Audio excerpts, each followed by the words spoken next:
RingGangRadio.com.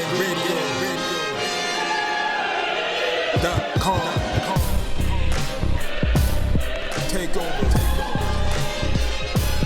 Last mission. Final boss mode. Yeah, what's good, Joe? Welcome to another episode of Real Talk, where as always, if shit's real, we talk about it. I'm your host for tonight, Pat Scorpion, the New England representative, and as always, I got my man with me. I'm gonna let him introduce himself.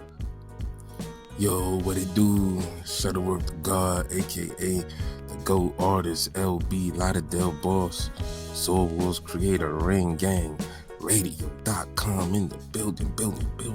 Yes, sir. Ringing in the house forever and always. And as always, I got my other man with me. I'm gonna let him introduce himself. What it do? You already know who it is. Your boy King P. Bodega Boxing in the build. Ring Gang Radio all day. You know what I'm saying? We fresher than some Philadelphia cool boys right now. You know what I'm saying? Hey, Bodega P, straight from the sewer. You know, as always, man. You know, keeping our city safe from all types of shit. Niggas fucking around with the ooze and shit. Niggas is wolves and pigs out in this motherfucking man. Niggas in the pajamas and shit with katana blades and shit, nigga. And as always, man, we salute you for your service. Yeah, that's a lot of shit. Like, I mean, New York is a bad place, bro. Yeah, nah, we like. I guarantee you, in like 5 years, you're gonna see some Baraka looking ass niggas just roaming the streets. I mean, you see that shit right now on the subways, nigga. You go on the train, you see that shit all day, every day. Yeah, I'm good. I couldn't imagine what type of shit Florida would have if we had subways. Oh man, well at least Boston subways, thank God, are somewhat tame. Somewhat. We just have like regular homeless. They're not like bothering people homeless like New York or shit like that. Yeah, our homeless just were like zombies just like 10 years ago, but okay, the whole bath salt, you bite your face type shit. Yeah, your state stays with the wild, the fuckery and the wilding out. I don't understand how y'all state is even a state. Sometimes. It be like sometimes. I know, yeah, it bees like that. But yeah, we got a good show for you tonight. We got preview. Where I'll definitely lay our thoughts about that, as well as an interesting topic that's kind of like burning boxing Twitter. For the last like 24, 48 hours or some shit. But first, what I get into is recap the excellent card from PBC on Showtime Saturday night, man. Main event, was... Hold on, wait. You said excellent and you said PBC and Showtime all in the same thing. That's something you rarely hear from Pat. It's like, I feel like it's some oxymoron. I feel like is this the real Pat? Shit, hold on. Hear from Pat? Like, that's something you just don't say normally. Yes, I don't say normally. However, too... I'm talking about anybody. How many excellent Showtime PBC cards that we've gotten in the past? Yeah, and even rare too. So I was singing this card's praises in our preview of this. It's already rare as it is. So if Pat's showing it love, then you got a treat. Yeah, but the one thing I'm hoping, and I don't think it's probably gonna show love, is on the ratings. I'm pretty sure once the ratings come out, I'm pretty sure it's gonna be on some bullshit, and frankly, it shouldn't be. Because like this card delivered, well, it didn't deliver in one aspect, and that was in the first fight, with everyone's favorite whipping boy, Rolando Rolly Romero, facing Avery Sparrow. Now, Avery Sparrow was not the original opponent. The original opponent was Justin Paldo, but he decided to blow weight badly, almost by 5 pounds, and then the doctors, they gave him a physical and so some other shit. And they could have like, nah, bro, we're not letting you fight Rolly, and I'm thinking to myself, oh, okay, that's interesting. And then Avery Sparrow was mentioned as he was the replacement backup. I'm like, oh, okay, Avery Sparrow might make some shit hot for him, So I was like, okay, this is probably a better fight on paper. I was like, shit, I'm all for it. So they were the first fight, And one thing I could say for sure is Rolly didn't approve a goddamn thing. I mean, he shot his jab out a little bit more. Nah, he improved a little bit. Like, Considering how he looked the last time out, there's no way you can't improve. Yeah, like cut him some slack, bro. Well, the way he looked last time, like the only way he would have got worse if he would have got his ass kicked. Yeah, no, and lost officially. Yeah, I mean, in this case, I think probably the biggest thing is he didn't really. I mean, the fight kind of went a little longer than I thought it would for different reasons because he didn't really make no real adjustments except he was throwing his heat. One thing about Rolly though, he could punch. The second round, I think it was either first or second round, he dropped Sparrow, with a clean left hook and everything like that. And but of course, we're thinking okay, and then Rolly tried to put him away early, but Sparrow was able to weather the storm. And then Sparrow's tough. Yeah, Sparrow's tough, and he was also fighting dirty too. One thing that I found kind of odd was even as Sparrow got hurt, Sparrow was the one that was making Rolly fight on his back foot, and he was not too effective doing that either. He was I'm thinking to myself, okay, is he trying to wear this dude out? Or something like that. But I was feeling why is Sparrow being the actual aggressor that forced him to fight his back foot, and he's the one that got knocked down and got his bell rung? Because Rolly, man, he's more effective coming forward. He's not gonna catch and shoot or parry you or pull counter or roll any shots and counter off of that. He's gonna just come forward and get his hooks off. Well, he does have a struggle shoulder roll in his arsenal, and I'm thinking that's super struggle shoulder. Super struggle. Yeah. I mean, if it's that struggle, I'm not even gonna put it in his arsenal. That's the Dan fireball that didn't go halfway across the screen. Nah. But his struggle roll makes Berto's struggle roll look like Mayweather's shoulder roll. Yeah. Damn, and Berto shit was struggle. So nope, nah. I'm not even going to acknowledge that. So basically, dude is a poor man's Ryan Garcia. As I said, yes, Dollar Tree Ryan Garcia. Yeah, you're right. Dollar Tree Ryan Garcia, and he doesn't even have the quickness either of it. No, he doesn't. Shots are more deliberate, but. Like Ryan knows how to just rattle him off, or he could really hit you with a big one, and it comes from out of your range. The hook just wraps around and just hits you. Rolly should just telegraph. Yeah, and Rolly he telegraphs and he loads all his hooks up vroom. Yeah, I was gonna say when he fights somebody that can actually punch and counter off that, because that left hook is so well wide. He did actually, and he got a gift. So I mean, you mean somebody who's gonna add more than a jab to outbox him? Then yeah. Mm-hmm. Yeah, and it was funny too because Sparrow though, I don't know what Sparrow was trying to hit a home run. Dude was telegraphing the fuck out of his overhand rights. Even Rolly was able to see them coming. I was like, God damn, he really wants to try to get him out of there. That show you how bad Rolly defense is, where a dude is trying to spam a shot like that because he really thinks he could land it. And he did land. I think he landed. He did land it. He did land it a couple of times. Yeah.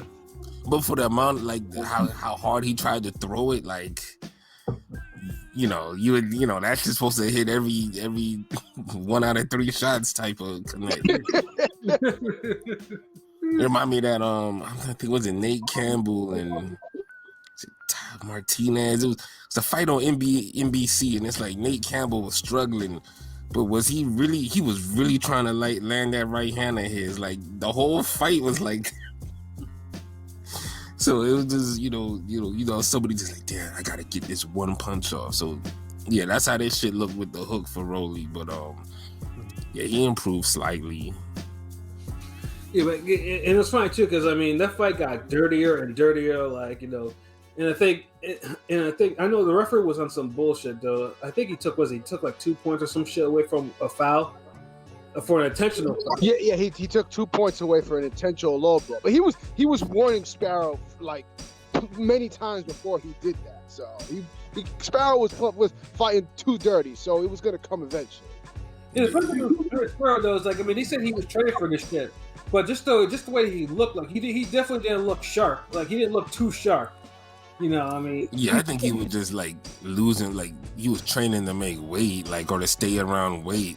I don't think he was focused on being sharp and skills, like not the way he was, spamming that right hand. No, not at all. You know, and I think he got frustrated, and then afterwards, I think he fell, and I think he kind of tweaked his knee, and I thought the fight was going to end there. But even after that, though, Rolly couldn't really land a shot to like really bother that dude. Like I think by that time he warmed up into the fight, even though he was struggling. He was starting to struggle. Cause Rolly don't be putting his punches together. Like he just kept one-shotting them. Mm-hmm. Like that's the difference. Like Ryan Garcia, like his one-shots are harder, and then he's gonna put combos together too. Yeah, and sometimes his one-shots are even more compact. So like I said, as you mentioned before, you can't. Sometimes you don't see them shits coming. Yeah, like that's the thing with one-shots. They really supposed to be one-shots. Like you can't throw one-shots and you're like, well, if I just add them up no. One-shots is supposed to like get you out of there or get you close to it, not just make the person walk you down even more. Like the fuck. Yeah, absolutely. And then of course, the fight would come to an anticlimactic end. When Sparrow's corner pretty much and they stopped. I don't think they stopped it to me at the wrong time, because it wasn't like Rolly wasn't really getting off any shots at that point, and Sparrow was just like just doing what he was doing. He wasn't really doing much, but the corner was just like, let me pull this guy out of this fight. So I mean that's how the fight ended, and I was like, damn it, it was like I wanted to see if Rolly would struggle like later in the fight, or if Sparrow would have gotten like a second win or something. I don't know, but that was the only disappointing fight on the card, really. Or this is really the result. And I mean, because it wasn't a bad fight. Like the funny thing is too, like on social media though, like I've seen all type of comments like like Rolly has a type of face that you just want to punch because.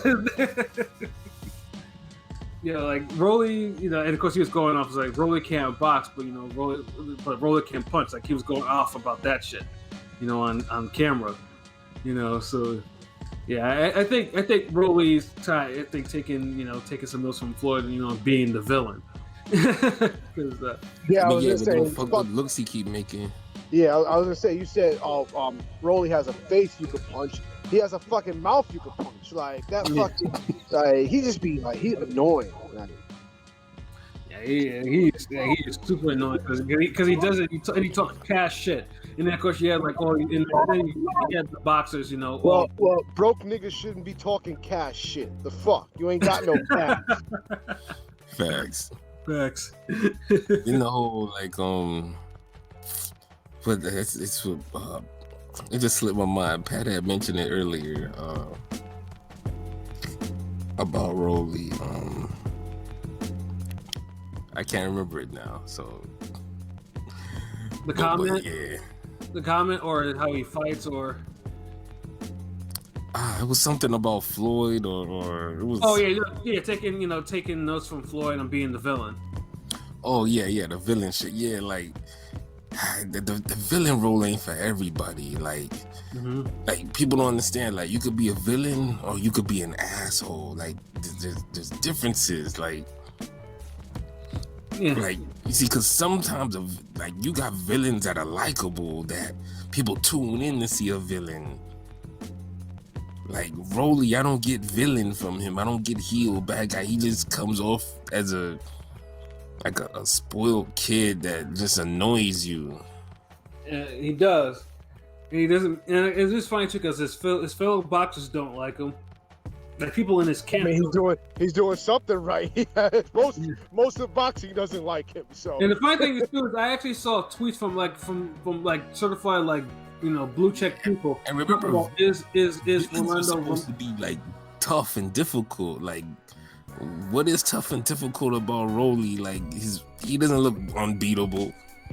But like I said before, like there are people like I saw some blue check people talk about, it's Rolando Romero, the face of boxing, like putting polls up and shit about that. And most people were saying like he was. I was like, what the fuck is going on today? He was getting hyped off of fucking sparring videos. Like he had a good sparring session with Tank, and now they want to fucking crown him off of sparring videos. Well, between that and Ryan Garcia too. I mean, that's like the biggest thing, Ryan.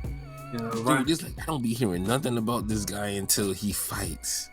Mm-hmm. Like I don't know where all this buzz is coming from with dude. Like it's the Floyd stimulus, probably the sparring shit, and then the Floyd stimulus. But I'm talking about throughout the whole year. Like I didn't hear shit about this dude since he got the gift last year. Yeah. Like so, it's like I don't know how his name is buzzing, and he's supposed to be the new face of this and that when he's chilling with damn Zerto in obscurity somewhere. I mean, Rolly's more active than Zerto. He's just, Yeah, but I mean, they still, he's still just not really. Well, like, I mean, you can't put him on the level of the Ryan Garcia, but they try to. Yeah, no, because I mean that's why they give him that stupid GameStop belt. Like, and we all know this. Like, if he faces any of the top notable fighters at 135, even a Ryan Garcia who's not even that. He's calling out Devin Haney. Like, the fuck, nah. Devin Haney needs to make that fight and just beat his ass. He'll do everybody a favor. Yeah, yeah. I mean, Rolly, it's only a matter of time, and like they have to watch his matchmaking too. Because, like I said, if this power doesn't get you out of there, he doesn't have a plan B. So, he'll just. Oh, not the judges is plan B. Yeah, facts. I mean, you gotta have a plan. The plan C is to not get knocked out. Like your chin be plan C. So they working on maybe a plan D. Yeah, they're gonna need something too, because like I said, Rolly is just like I said. I mean, his punch, like I said, his power is top notch. But you gotta hope that he actually develops the rest of his game like quickly. Because 135 is like hot yesterday. Yeah, like yesterday, exactly. Like he better ask Floyd for the midnight sessions. Put in that extra work. To really do something. Like I said, because. All this, if he loses to someone he's not supposed to lose to, someone probably not on his status, that could. They gotta keep him busy. This fighting once a year shit ain't gonna cut it. Yeah, that too. Yeah, he definitely needs to be kept busy. There's a lot of things they probably need to keep. They also probably need to keep him quiet. Stop talking about sparring. Yeah. You know what? I'm gonna keep quiet on the rest of this dude. Like I'm good. Like gave him enough talk. Yeah, until let's get into this real fight that happened next. Yeah, so the one this was my most anticipated fight of the card. Yeah, Reese Aleem versus Vic Pasillas, man, and I was like, this could be the fight of the night, and it was. I mean, it wasn't the fight of the night, but goddamn, it was. It made an impact. Like anyone who watched that fight was just like, God damn, like it was a complete performance. I mean, it wasn't the fight of the night, but you could say Aleem stole the night. Yeah, no, Aleem stole the show. That was a star-making fucking. I felt he stole the night because he got the stoppage and all the knockdowns and all that shit. Yeah, and the fun thing too is Vic Pasillas. Like, no, if someone would watch the fight and say, "Oh, Vic Pasillas is a bum," no, he's not a bum. No, he's not a bum at all. Vic Pasillas was the favorite. Yeah, because Pasillas is a damn good fighter. Like he was highly rated. Highly rated. Like dude was a problem, and Aleem made him look like he wasn't on that level. Yeah. Like Aleem, one thing you like to see, fighters who are not only super athletic but actually have actual skill behind their athleticism. Aleem's punching, his speed was like bro like hitting it firing on all cylinders. And like the head movement, like he was still defensive. Yeah, like moving offensive too, like and really throwing hard shots like from all angles. Yeah, and he was fluid too with it. Like he would switch stances and he was still fluid with what he was doing. Like he was fighting backward, throwing heat, moving forward, fighting, moving to the side, throwing heat. Like switching stances, throwing heat. Like dude was so fluid with his punching, like, and he was fast. Everything, it was like a dance. Like I was watching like a Wing Chun demonstration or some shit. Shit was just like, boxing poetry, just slip, counter, go forward, going to the fight like Vic. Like I said, Vic was cool. Like I mean, it wasn't like Vic was made it competitive to it because, like I said, he was still able to at least establish that. But the problem was he just could not handle the speed of these punches and the velocity of them shots because like he'd throw a punch and Liam would line him up with like 2 shots and then a body shot or some shit like that. Like and it wasn't even speed. Like you know what? He couldn't handle Aleem's character. Aleem's character was too strong for dude. Like you said, like he like anytime like when dude started coming back at the end, towards the end of the fight, it was mostly because Aleem was tired, but Facetus was still like pressuring him and landing good shots here and there. So he started really landing some good ones that kind of buzzed and rocked Aleem a little bit. Yeah, but Aleem just he would throw something, he would land something back real hard. Like honestly, like Aleem he had the Pootie Tang hands. Word. It's like anytime Facetus would like throw a combo or he would land something, he's like, oh shit, okay. Like he's coming up, pow, pow, like Pootie Tang, what you doing, pow? Like the belt would come out of nowhere and just smack him in the face. Like Aleem was just on him. Like yeah. Like Facetus like couldn't get going even when he was going. Yeah, because it was like every time like he was trying to do something, like and then he get hit with these combinations, and you can see Facetus Facetus is a tough guy, but dude was clearly like he was getting worn down from the punch, but dude was getting staggered repeatedly. And some of them were just single shots; they weren't even combos. Mm-hmm. Like he would fire off a snapping ass jab after getting hit hard, and he'll be like, "Bam!" Like, oh shit! Like, yeah, you know what it does to your mind? Yeah, like honestly, fire back that fast every time you fucking land. Yeah, honestly, like I mean, I thought a mercy stoppage was coming because I was like, "There's no way." I mean, for seems like he was still game or whatever. Though he got up from the three times he got up from, like he's still like he wasn't like he was getting knocked around like after those knockdowns. But it was getting to the point that it got so one sided. Like you just someone should probably try to stop this shit at this point. Aleem was shooting for the knockout though. Like you could tell. Like all it took was a couple more outbursts, but it was consecutive hard punches. He wasn't letting him, and then that's what we're talking about when it comes to finishing guys. Mm-hmm. Like he kept the pressure on. Like even though some of them were single shots, there was single shots that were repeated. Like he would land one, then 5 seconds later another one. Mm-hmm.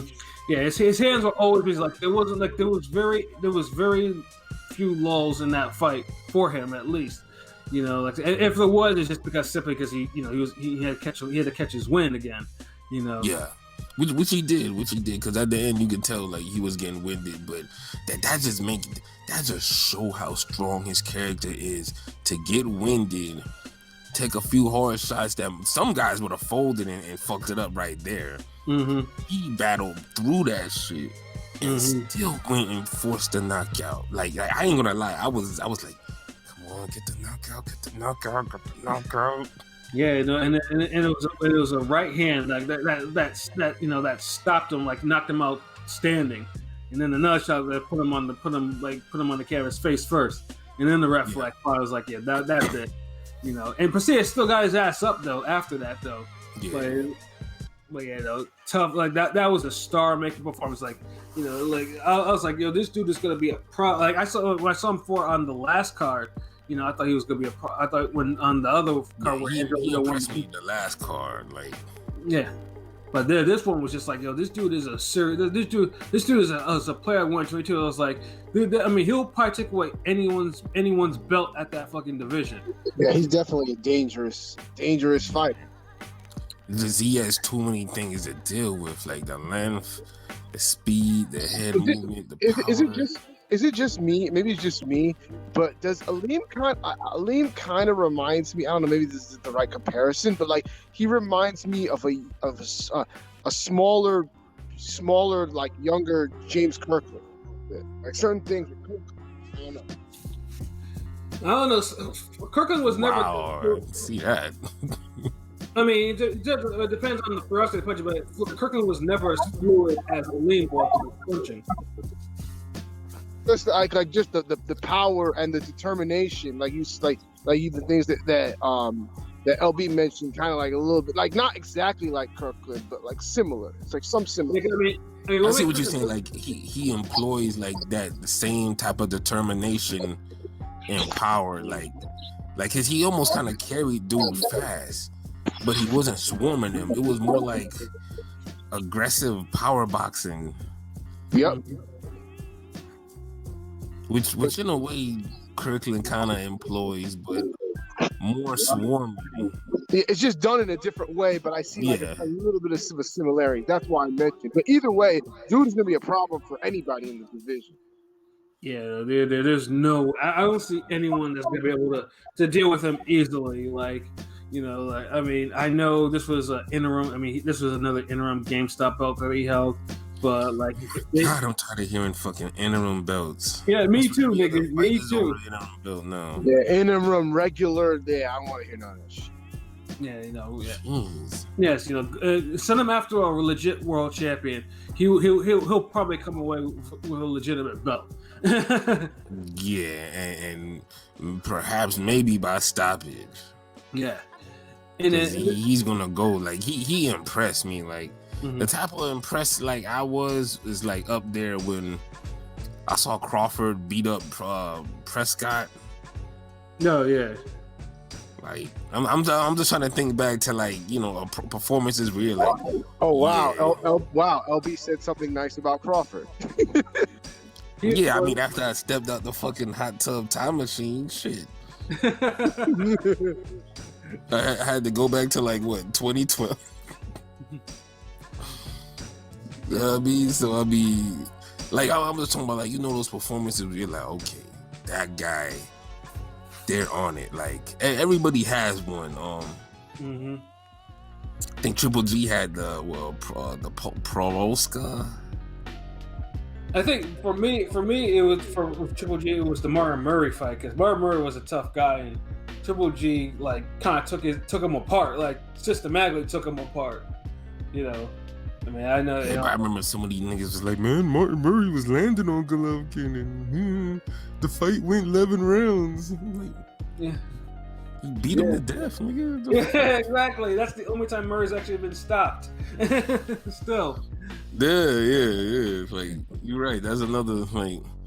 Let me see. Like I thought, like Paul Williams Matisse, Walter Matisse was another one. Yeah. That's a perfect one. That was the one.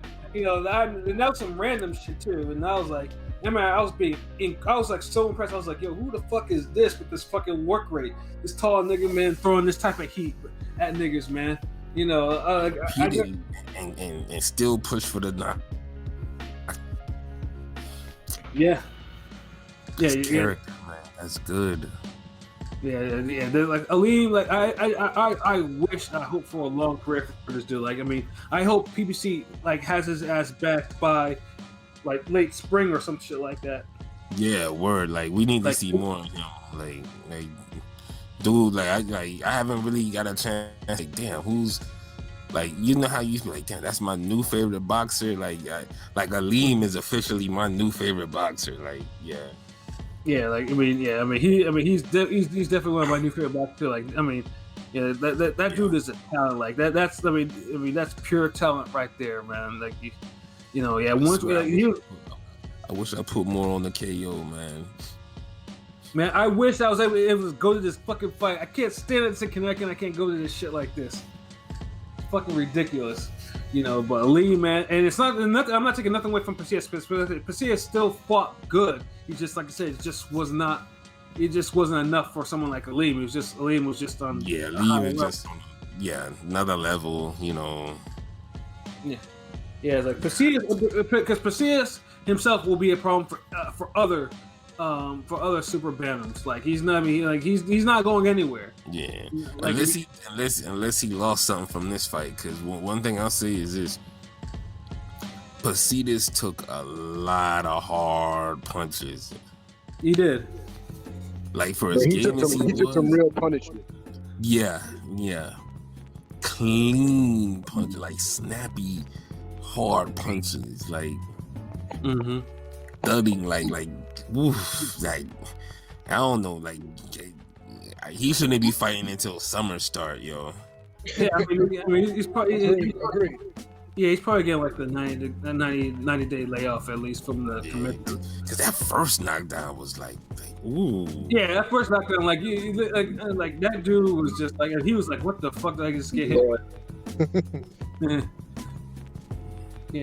Dude was I mean, like I said, Garcia still has nothing to be ashamed about. Like I said, rest up, and then come back in the summertime, man. 122 isn't going nowhere. But that fight, like honestly, if you like anything that was good about boxing, it was that fight, man. Like, because you want to see stars being made, especially on PBC. I wasn't gonna go too long without And saying it was a step-up fight, like yeah. He was the underdog, and he's fighting another guy undefeated. So he risked his zero and put on a fight. That's what boxing should be all about: risking zeros and putting on a performance that makes everyone remember who or what you are. Yeah, because Ring TV had a little article, and they were saying how Aleem was incorporating 3 a days into his routine, and I was like, if he's doing all of that and his yoga and mentally, like, his mind is on point. Like, he's gonna, like, if the stoppage come, like if the chance come, he's gonna push it. He was kept talking about making statements, and he's gonna be that dude. Yeah. Yeah, yo, look, and anybody who get in the ring with dude, look, he's gonna try to beat your ass. Yeah, straight up and down. Ain't no ifs, ands, or buts about it. But we gotta get into this main event. Yeah, the main event though was also, we had, which was damn entertaining too. Yep, Angelo Leo making his first defense of his WBO belt, against Stephen Cool Boy Steph Fulton. This one, I know when we talked about the preview, like I honestly thought, I thought Leo would win, because I was just thinking, just off styles and stuff like that, and then the fact that Fulton, was still recovering from, he was recovering from COVID and everything like that, and the layoff. Yeah. So I was thinking to myself, okay, that might be a factor. But the one thing that none of us expected him would do was Fulton to actually fight Leo's fight, Yeah. And not only do that, it succeeded. Like at first, it was kind of shaky in like the first 3 or 4 rounds because, Leo came in. Leo's from New Mexico. Home of the late great and one of my favorite fighters, Johnny Tapia. So he was like, so I thought he was gonna make that shit hot for him. And Fulton wasn't doing his usual stick and move like being slick. He put himself in the phone booth to trade with dude. And I know that Fulton even got rocked on one occasion. I think it was in the 3rd or 4th round with the right hand. And I'm thinking to myself, he probably needs to switch up. He needs to make an adjustment. But like LB just mentioned before with the other fight, Fulton showed his kicker bite, fighting harder. Like he mentally is like, you know what? I'm gonna beat this dude at his own fucking game. And succeeded. Beat him clean. Yep, succeeded. I ain't agree with them scorecards. I thought them scorecards. That was crazy. Those were all kind of high. Like, and I had Fulton winning clearly, but not that high. Like they had me thinking we saw Pacquiao Algieri. Like I had to fight a competitive. I think it was like 116, 112. That's what I had it. I had 116, 112 too. Yeah, which is what I had it. Which is what I said. The fight was. I didn't see Leo. Like I saw Leo lose. I didn't see him. Getting ragged dominated. Like yeah. I didn't see him like they was making it seem like it was fucking Corrales Mayweather. Like it was definitely. Fucking Fulton. Once Leo started to tire, though, Fulton just because I remember I was reading something from Breadman Yeah, and he was raving about how how Fulton has some of the best stamina he's ever seen in a fight. He said he has the best lungs in Philadelphia, and how he runs he does the half-hour runs, what would take half hour to get to, like it was nothing. He does it in 10 minutes. Some shit like that, and it's true too because I was like, man, this dude is not slowing down. He could have went 15 rounds like the old days. But see, I'm glad he fought the whole fight like that, because I can't stand. I keep hearing about and seeing how niggas train, and they Iron Man training, Avenger training, and they supposed to be so healthy and this, that, and they get in the fight, no combinations, take their foot off the gas. Yeah, not Fulton. Not trying to damn throw punches. Like Fulton wasn't having that. Fulton bullied his ass in the later rounds. Leo would try to get away or try to throw some heat. Fulton was just on him. Like Fulton, I think he broke some sort of punch record. I think it was well over 1,300 punches or some shit. That I saw something like 1,600. Yeah. That nigga went ham on that shit. That was. Leo was you could tell at the end of the fight, Leo was he really started beating up Leo toward the end, the ninth round on. It's Leo was but just outgunned, he couldn't do shit. Yeah, and I was just like, God damn! I was like, so that's how you win a fucking title. If it goes to the card, that's how you fucking win title. And Leo's corner was like, you're blowing it, son. You gotta knock him out in this round. This dude's looking dude's already worn out. That knockout's not coming. But I'd rather he be honest than you're winning a competitive fight. Just use the jab. Telling him movie basic shit. You need that knockout. Yeah, I know you dog tired, but got no chance in here unless you knock him out. Exactly. You might not have a big chance at doing that, but just know that's what you have to do. So cut dry shit. Hey. Yeah, but Fulton, like I said, Fulton didn't. It's nah, I'm gonna win this round too. Won that last round decisively. And like I said, as we mentioned before, the official scores were kind of BS. They were not those scores, but the right person clearly won, and Fulton earned that victory, earned his belt. And like I said, though, Philly fighters, they had I wouldn't say they had a drought, because J-Rock was just champion last year, and then for 1 month. Yeah. Or 2 weeks. but then that Fulton though, I think, you look at that fight, it's Fulton, that's a Philly fighter right there. That he made his OGs proud fighting like that. Yeah. Dude, that was a good performance. Dude reminded me of Ivan Robinson in that fight. If that's a good comparison. Ooh, yeah, I see it. Because dude's just he had to he knew what he had to do, man. So he took the fight to the brawler. Ivan Robinson and of course Arturo Gatti, same thing, almost same thing, except the Gatti Robinson fights were, I think, were a little bit more violent.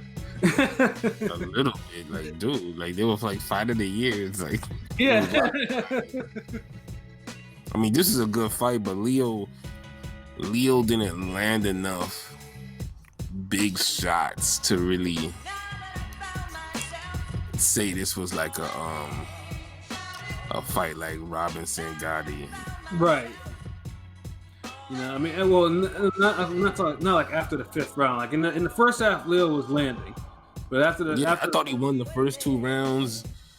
Then he snagged, I think, maybe 2 more later. Yeah, I gave him the first 2 rounds, and the fourth, and I think the 8th or 9th. Oh, 8. I think the 8th round, 7th or 8th round, one of those. So he had his moments, and he hurt Fulton at one point, but as the fight went on, it was really all Fulton. Yeah, Fulton just did what he wanted to. Mm-hmm. As I said, I said it would go that way. I thought that Leo would start off, better, and then eventually Fulton would get in his groove, and then take the final rounds, take the second half. Like I said, Fulton got in his groove early and didn't stop like to the final bell.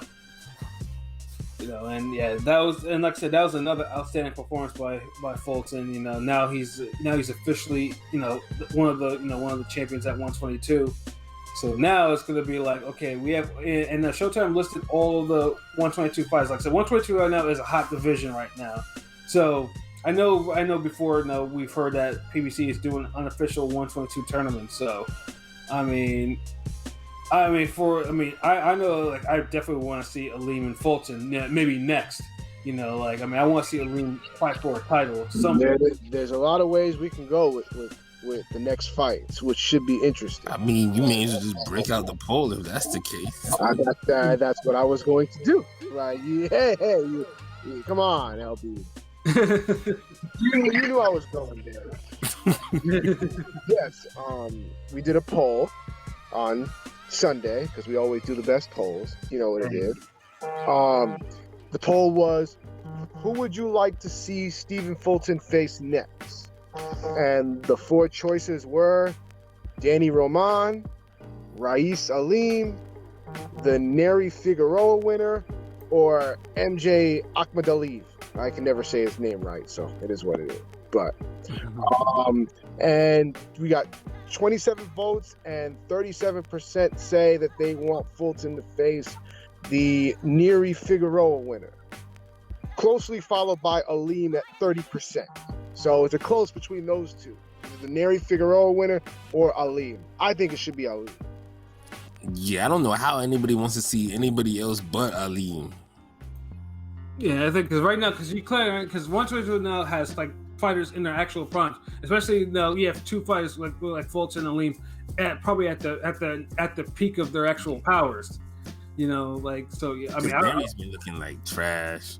I mean, Brandon Figueroa, that's gonna be a great fight. Like, yeah, Neri Figueroa is gonna. It's gonna be punch fuckery. Like the winner of that will probably get picked apart by Fulton or Aleem. I'm not gonna lie, especially if it's Neri. Actually, both. Neri, but I could see both of them, but like especially Neri because he hasn't been looking good. Like Figueroa, he's shown me that he could take an ass whooping and stop you. So.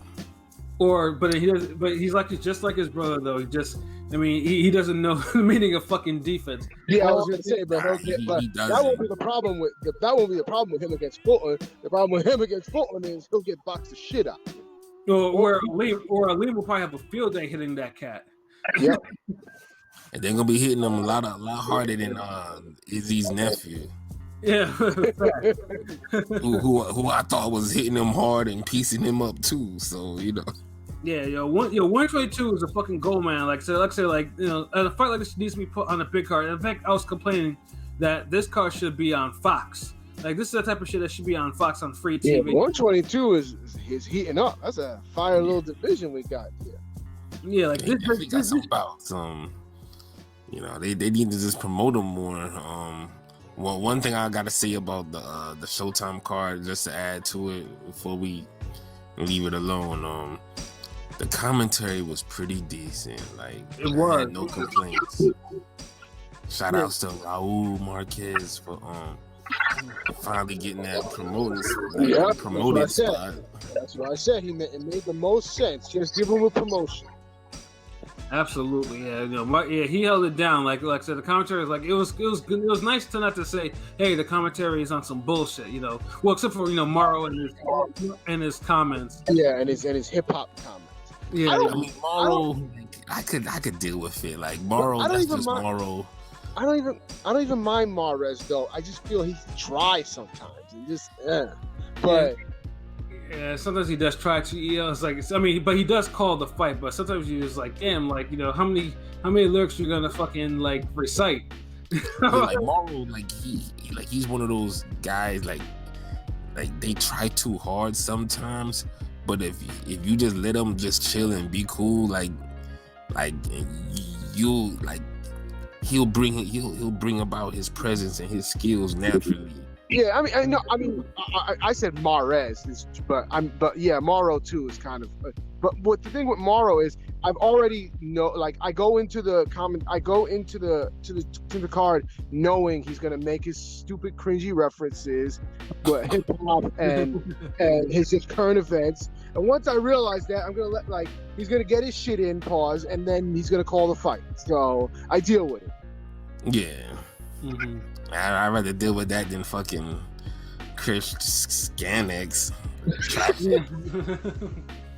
Or Todd Grisham talking about God goes fucking or fucking Sergio Mora, gets corrupted by his children, starts fawning over Oscar, telling him how handsome he is or some shit like that. Yeah, I mean, I'll leave Mora alone because I see he has a lot to deal with those two. So but still. It's like imagine working with Bebop and Rocksteady. Like, I mean, well, but still though, the dude, there's no reason for dude to be fawning over fucking Oscar like he does. No, you right. I can't. I'm gonna leave that alone. But I was just saying, I'm not gonna, get on him for the complete trash commentary when he's damn, working with the damn. I don't know, with the D team. To call this fight. Is Roy there? No. Tarver? Who? No. Bobby Chess? No. Get the fuck up. You got Maddox's number? Yeah. Oh man, His number. Oh god, well, I mean, the Zone doesn't have their next card until like mid-February. Oh, God knows. Hopefully, maybe they understand that we don't want to hear that bullshit on that Heat Golden Boy card. Yeah. But we'll obviously we'll definitely preview that card when that when it gets nearer. But